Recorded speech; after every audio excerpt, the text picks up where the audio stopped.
Bom dia, senhoras e senhores. Sejam bem-vindos à videoconferência da SIM para a discussão dos resultados referentes ao quarto trimestre de 2024.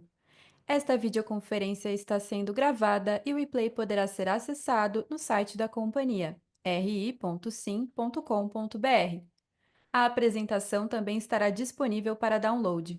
Informamos que todos os participantes estarão apenas assistindo à videoconferência durante a apresentação e, em seguida, iniciaremos a sessão de perguntas e respostas quando mais instruções serão fornecidas.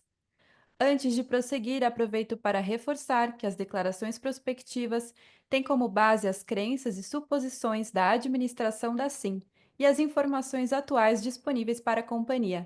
Essas declarações podem envolver riscos e incertezas, tendo em vista que dizem respeito a eventos futuros e, portanto, dependem de circunstâncias que podem ou não ocorrer. Investidores, analistas e jornalistas devem levar em conta que eventos relacionados ao ambiente macroeconômico, ao segmento e a outros fatores podem fazer com que os resultados sejam materialmente diferentes daqueles expressados nas respectivas declarações prospectivas. Estão presentes nessa videoconferência o Sr. Tiago Muramatsu, diretor-presidente da SIM, e o Sr. Hector Leitão, diretor financeiro e de relações com investidores da companhia. Gostaria agora de passar a palavra ao Sr. Tiago Muramatsu, que dará início à apresentação. Por favor, Tiago, pode prosseguir. Bom dia a todos. Obrigado aí para acompanhar o nosso call de resultados, né? Falar um pouco do ano de 2024. Estou começando com as principais realizações do trimestre, né? Que a gente se manteve aqui no último tri, não do ano todo. Em dezembro, a gente fez uma redução de capital de 560 milhões, que foi ali concomitante quase com a primeira parcela da transação da XP, né? A primeira tinha sido à vista, então a primeira parcela parcelada, é, que foi pago dia 18 de dezembro. Além disso, a gente também fechou a venda do Brasília e Machado, era um edifício que estava com uma vacância alta, a gente veio negociando ele ao longo do ano, pelo valor de 32 milhões e meio, e ele vai ser pago, ele já começou a ser pago, né? Acho que tem aqui no primeiro evento subsequente. São 6 pagamentos com parcelas alternadas em mês sim, mês não. As duas primeiras parcelas já foram pagas, e aí o total de recebimento foi de 9 milhões e meio em janeiro, e aí uma segunda parcela de 4 milhões e 700 agora em março. Nessa semana, a gente inclusive fez um comunicado ao mercado, e a gente tem mais 4 parcelas aí para receber até o final do ano, sendo que são três de 4.700 e uma última de 4.100. Além disso, como evento subsequente, a gente tinha já falado que estava em fase final de locação do CLD, então, além da primeira fase, a gente ter finalizado 100% da locação, que é o que foi entregue, a gente tem a segunda e a quarta fase que também já foram pré-locadas, sendo que a segunda fase vai ser entregue agora nos próximos meses, e a quarta fase, que é a segunda metade da mesma nave, vai ser entregue aí ao longo dos próximos de 12 a 18 meses, e aí a gente tem uma terceira fase, que é uma nave um pouquinho menor, que está em fase com algumas aprovações ainda pendentes, mas que a gente deve iniciar em breve a obra. Acho que um assunto que a gente vem falando muito com investidores de uma forma geral desde 2021, até 2020, né, quando a pandemia iniciou e a gente tinha acabado de fazer um levantamento de capital. A gente, naquele ano, fez várias iniciativas ali para conseguir gerar valor para quem investiu na SIM e quem continua investindo. Então, a gente fez distribuição de dividendo, fez recompra de ação. Em 2021, a gente fez a venda de parte do nosso portfólio de escritórios. Ano passado, a gente fez venda aqui do nosso portfólio de shopping centers também. Então, com o valor dessa venda, além da redução de capital que eu acabei de falar como um evento subsequente, a gente fez uma distribuição de dividendo em agosto de 2024 de 440 milhões. Então, no ano aí, um total de 1 bilhão de capital que a gente entregou para os acionistas. E aí, com um foco aqui muito no retorno sobre capital dos acionistas, né? A gente teve um dividend yield aí no ano de quase 140%, e um ROE de quase de 140 e um ROE de quase 40. E se você pegar ali os últimos 48 meses, né, a gente tem aí um ROE de próximo de 20% ao ano, que para as empresas, de uma forma geral, é bem atrativo, e as empresas de properties ainda também, eu acho que é um retorno muito acima da média. Agora, vamos avançar para o desempenho operacional. Então, aqui a gente vê que na parte de ocupação física e financeira, a gente está muito próximo de uma estabilidade. Eu acho que tem uma diferença pequena aqui na ocupação física de cerca de 1%, mas também teve uma mudança na composição de portfólio, então isso acabou tendo um pequeno ajuste, mas esse início de ano ele tem se mostrado até um pouco melhor do que a gente estava esperando, do que a gente tinha projetado. Então, a gente espera que esse 1% de diferença seja recuperado muito rapidamente. E esse 1% de diferença, ele veio também muito por conta de vacância de algumas áreas grandes, e isso daqui se reflete quando a gente olha na ocupação financeira, que a gente conseguiu melhorar a despeito de ter uma ocupação física um pouquinho menor, né? Então, é praticamente em linha com o que a gente fechou o ano de 2023, né? Então, mas teve sim uma melhora aí de próximo de 0,4%. Avançando para vendas, a gente cresceu aí no trimestre cerca de 7% nas vendas totais, sendo que boa parte do crescimento dessas vendas, né, veio através de same-store sale e algumas substituições que a gente fez, que houve um incremento de venda, né? Então, quando a gente combina aí o same-store sale com as substituições que a gente fez com a apreciação aí do valor de venda da mesma área, a gente teve um crescimento aí de 5,2% nas vendas aí, olhando só para o quarto trimestre. Quando a gente olha no ano, a gente teve um crescimento um pouco abaixo disso, né, de 4% de same-store sale, quando a gente considera aí as lojas que foram substituídas por outras marcas, mas que tiveram uma venda melhor do que de quem estava ocupando antes, a gente acaba subindo aí para próximo de 4,5% o valor de mesmas lojas. E quando a gente olha o aluguel de mesmas lojas, né, no trimestre, aí olhando o ano de 2024, foi um desempenho acima do que ele vinha performando, né, de 4,2%, e no ano a gente finalizou aí com 3,2% de crescimento nas mesmas, de aluguel das mesmas lojas.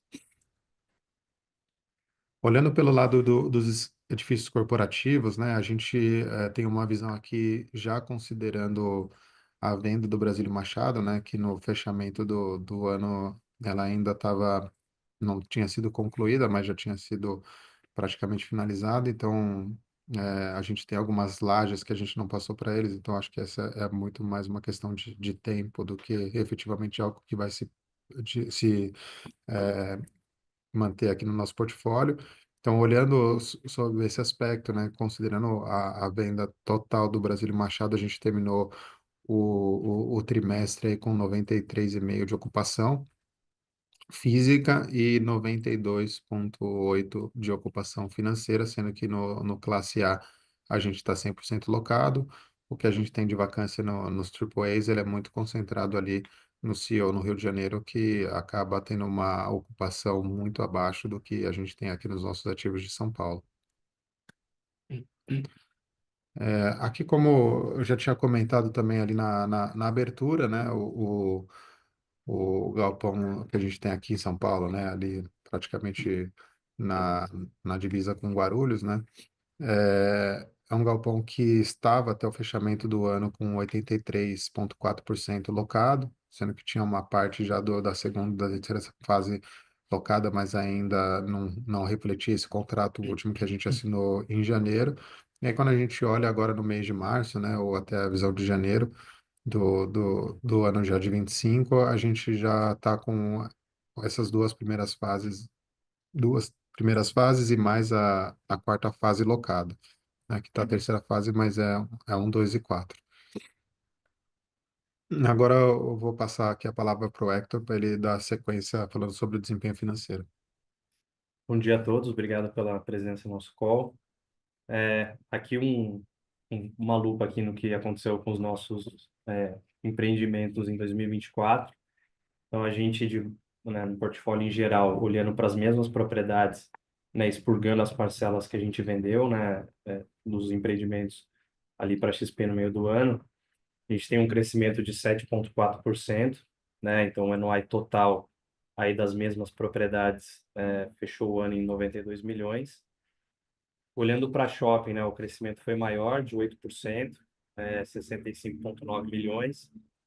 E aqui esse ano a gente ainda não teve um carrego muito positivo de GPM ainda, então foi fruto mesmo de performance de vendas, de melhoria de mix, né, de recuperação de inadimplência. Então aqui a gente não teve nenhum evento positivo de inflação, que deve ser um pouco melhor aqui em 2025 nesse aspecto, né? E em escritórios, um crescimento de 5,8, ainda mais próximo da inflação, mas um bom crescimento, fechando o ano com 26 milhões de NOI versus 24 milhões e 700 do ano anterior. Aí, olhando os números consolidados da companhia, a gente fechou o ano com um EBITDA de 713 milhões, aí bastante alavancado pelas vendas, um crescimento expressivo aí de 386%. Quando expurgamos aí o efeito das vendas e olhamos só a performance dos empreendimentos que estão aí, né, comparado com o ano passado, sem nenhum tipo de ajuste, a gente tem uma queda natural aqui de 30%, que é basicamente mesmo a parcela vendida. E aí a queda não foi maior porque a gente cresceu aí os 7% de NOI do portfólio comparado nas mesmas bases. De lucro líquido, a gente fechou com 546 milhões versus um prejuízo pequeno no ano passado de 10. E ajustando aqui com o lucro das vendas, a gente tem um crescimento expressivo de 400%. Fechamos o ano de 24 com 57,8 milhões de lucro ajustado. E aí muito alavancado, obviamente, pelo resultado financeiro, né? A gente, como vamos ver à frente, a gente fechou o trimestre aqui, o ano, com caixa positivo, levando em conta as parcelas vincendas aí do deal com a XP. E de FFO, né, mantendo a mesma lógica, a gente tem um crescimento de 68%, a gente fechou em 80 milhões, e aí expurgando efeitos que não são caixa, né, depreciação, juros capitalizados, também bastante alavancado aí pelo resultado financeiro. Olhando o endividamento da companhia, eu acho que de um ano para cá a gente mudou bastante o perfil aqui. A gente terminou o ano com uma dívida bruta de 858 milhões versus 1 bi 51 do ano passado. E aí a gente, ao longo do ano, fez algumas amortizações. A gente antecipou algumas amortizações por conta do caixa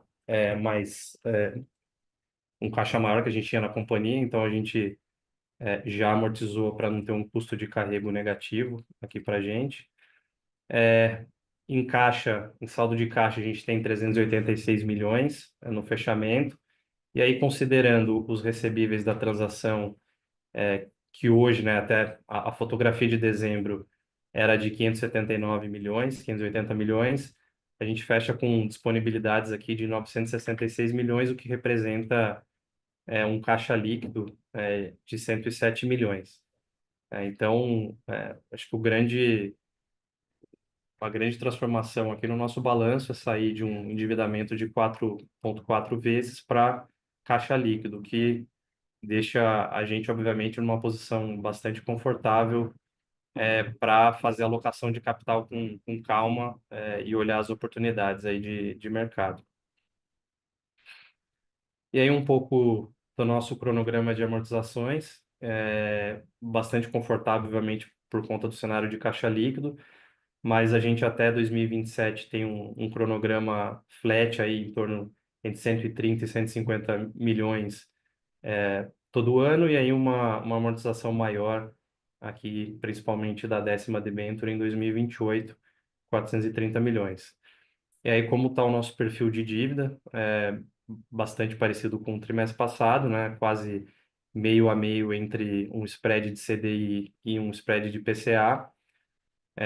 CDI hoje, na média, a gente tem um spread de 1,3 e PCA de 6,5. Quando a gente olha tanto o que a gente tem de curva longa de DI e PCA precificado, tanto se a gente olhar uma visão spot, né, quanto o IPCA está rodando, quanto o ICD está rodando, a gente tem uma dívida abaixo do CDI hoje. Então, tem a gestão de dívida aqui está bem feita também, sob esse ponto de vista, né? E acho que a gente pode seguir para as perguntas. Iniciaremos agora a sessão de perguntas e respostas para investidores e analistas. Caso deseje fazer alguma pergunta, por favor, clique em levantar a mão. Se a sua pergunta for respondida, você pode sair da fila clicando em abaixar a mão. Caso deseje fazer uma pergunta por escrito, por favor, digite sua pergunta no campo Q&A, seguido de seu nome e sua companhia. Nossa primeira pergunta vem de Reinaldo Veríssimo. Parabéns pelos resultados. Dúvidas: poderiam me atualizar de qual o custo anual da ITM? Como está a situação da ampliação do Shopping Cidade São Paulo? Considerando as ampliações que assim está fazendo, qual é o ABL projetado?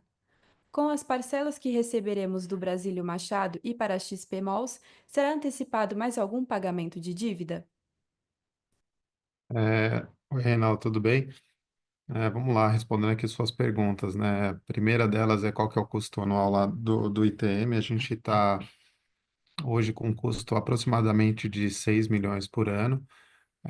Mas qual que é esse custo? Ele não simplesmente ele está fazendo frente ali às despesas, do ativo que está vazio, mas a gente, pouquinho em pouquinho, a gente também tem aumentado um pouco a nossa participação, que a gente julga que ele é positivo porque a gente está aumentando num preço baixo e a gente tem estudado aqui várias alternativas diferentes aqui para o ativo. Então, eu acho que a partir do momento que a gente tiver uma boa utilização encaminhada, né, para ele lá, acho que a gente vai conseguir compensar um pouco desse custo por conta do aumento que a gente teve de participação lá nesse ativo. Sobre a ampliação da cidade, eu acho que ainda a gente está em discussões internas e dentro da sociedade de como seguir, como fazer. Então, ainda não temos muita novidade sobre esse assunto.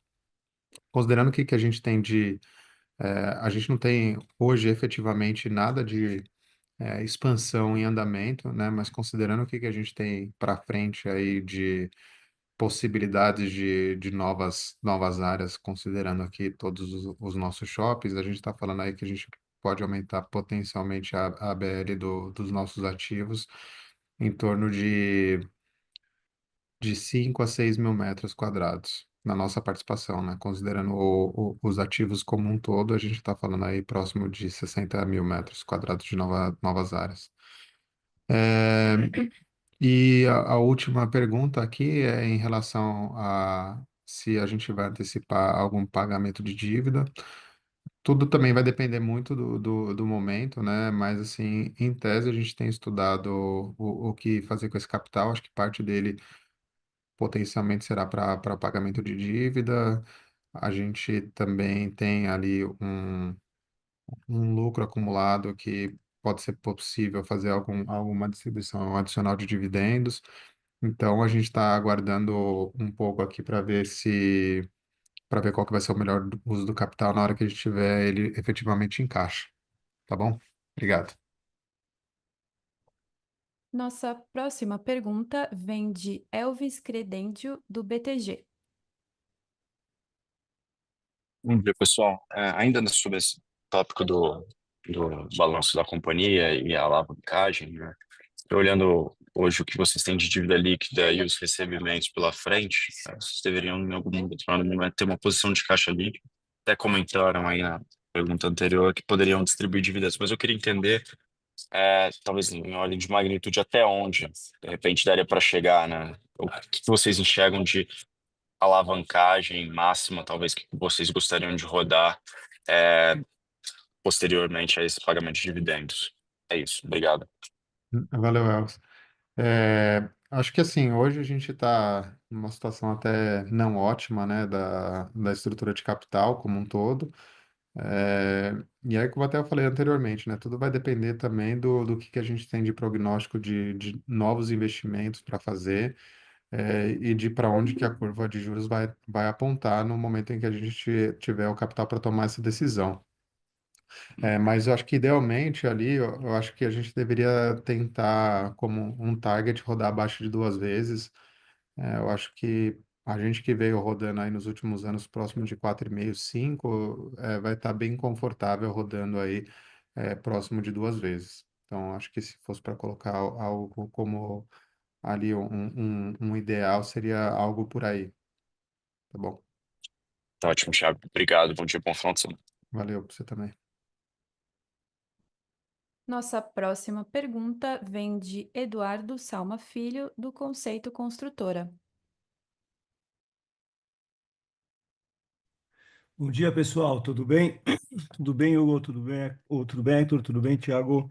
Bom, Eu tenho algumas perguntas. A vai primeira lá. é a cidade de São Paulo, essa ampliação, né? Uhum, Acho que isso, da maneira como eu vejo, é uma coisa super importante para a companhia, se conseguir. Eu sei que não é fácil, tem aquele assunto da Previ, mas, pelo que eu entendi, tem uma possibilidade de expansão de até 25% da ABL. uhum, Eu não entendi como é que tem andado isso, essa é uma primeira pergunta. A uhum, segunda pergunta, pô, achei super legal vocês estarem adquirindo mais participação no ITM e queria saber qual a participação que a companhia tem hoje lá. uhum, Uma terceira pergunta, eu queria entender dessas, se vocês estão olhando novas, estou entendendo que vocês estão olhando novas possibilidades de investimento, uhum. queria entender se tem alguma área específica que vocês estão, logística, escritório, desenvolvimento residencial, aquela parceria, aquele JV lá com a SPX, se ainda está rolando. Uhum. Acho que é isso. Boa. Vamos lá, Salva. Bastante pergunta, mas acho que é Obrigado. tranquilo. Obrigado. Em relação à cidade, né, a gente tem um potencial ali de expandir até 25% da área, né? Lá, dado que é um shopping pequeno, quando fala 25%, percentualmente parece muito, mas a gente está falando ali em torno de 4.000, quase 5.000 metros. Só que grande parte desses 4, 5.000 metros, eles são no primeiro e segundo subsolo. Então, o que a gente enxerga ali de potencial para alocação seria para fazer uma alocação de uma loja grande, uma âncora, alguma loja que tivesse uma metragem um pouco maior, porque lojas pequenas ali a gente enxerga que seria muito desafiador para conseguir encher e gerar a atratividade que a gente acredita necessária. Então, quando a gente olha o aluguel médio do shopping, seria um valor bem inferior ao que é a média do shopping, por conta do tamanho da característica de lojas que a gente imagina colocar lá. Né, mas tendo dito isso, as negociações continuam andando. A gente espera que no próximo call a gente já tenha alguma novidade sobre isso. E eventualmente, se no momento que a gente tiver já alguma posição mais firme, aí a gente entender que também vale a pena soltar um comunicado, alguma coisa assim, a gente o fará com certeza. Ah, ótimo. Sobre o ITM, a gente hoje está com um pouquinho mais da metade do ativo, né? Então a gente está com 51, 52, alguma coisa assim, né? A gente saiu ali de uma posição de próximo de 40 e tá já aí aumentou um pouco mais de 10% da participação que a gente tem lá. E a última pergunta é uma boa pergunta e a gente está muito aberto a olhar escritório, shopping, galpão logístico, incorporação residencial.